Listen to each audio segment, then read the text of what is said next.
யாரும் எடுப்பு நிற்கவே மாட்டேங்குது. நான் மாப்பிள்ள கான்ட்ராக்டர் எப்படி நட்டிட்டானா? யோ, இந்த வேஷ்டி வேற வலுவலுன்னு வலிக்கிட்டே இருக்கு. கொஞ்ச நேரம் பொறுத்துக்கு மாப்பிள்ள, அதுக்கப்புறம் தேவைப்படாது. யோ, இந்நேரத்துக்கு யார் கண்ணிலையும் போடாமல் போகிறது எவ்வளோ கஷ்டம் தெரியுமா? எதுக்கே கூப்பிட்ட? ஆ, ஏய், வீட்டில் யாரும் இல்லைடா, எல்லாம் பண்ண வீட்டுக்கு போயிருக்காங்கடா. இப்போ என்ன சொல்லு? மாப்பிள்ள, முக்கியமான விஷயம் பேசணும், அதான் வர சொன்னேன். நான் சொல்கிறது முற்போக்குத்தனமாக கூட இருக்கலாம், ஆனால் அதுதான் உண்மை. இது இரவாக இருக்கிறதும் கடைசி இரவாக மாறுறதும் உங்ககிட்ட தான் இருக்கு மாப்பிள்ள. நீ ஒரு ஆம்பளையாக நிற்க போகிற இடம் இது, சொல்ல முடியாது.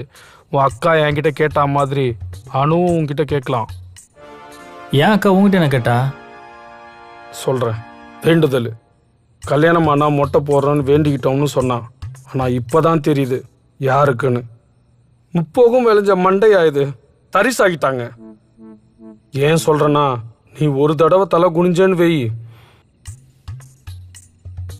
அப்புறம் தலை நிமிரவே முடியாது மாப்பிள்ள.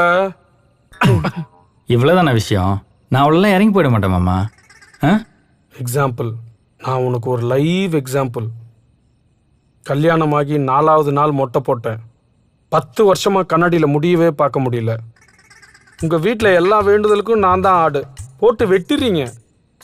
கோவத்தில் கூட யாராவது என்னை பார்த்து போடா மயிறு அப்படின்னு திட்ட மாட்டாங்களான்னு ஏக்கமாக இருக்கு மாப்பிள்ள. யோ, எப்போ கூப்பிட்டு என்னையா பேசிக்கிட்டு இருக்க? நான் மாமாவா பேசிட்டு இருக்கேன், சொல்றத மட்டும் கவனமா கேளு.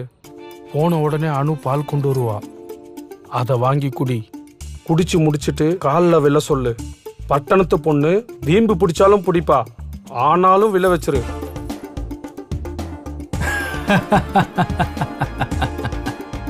அப்புறம் போன உடனே பாஞ்சிராத. யோ, கொஞ்ச நேரம் அவகிட்ட பேசு. அவள்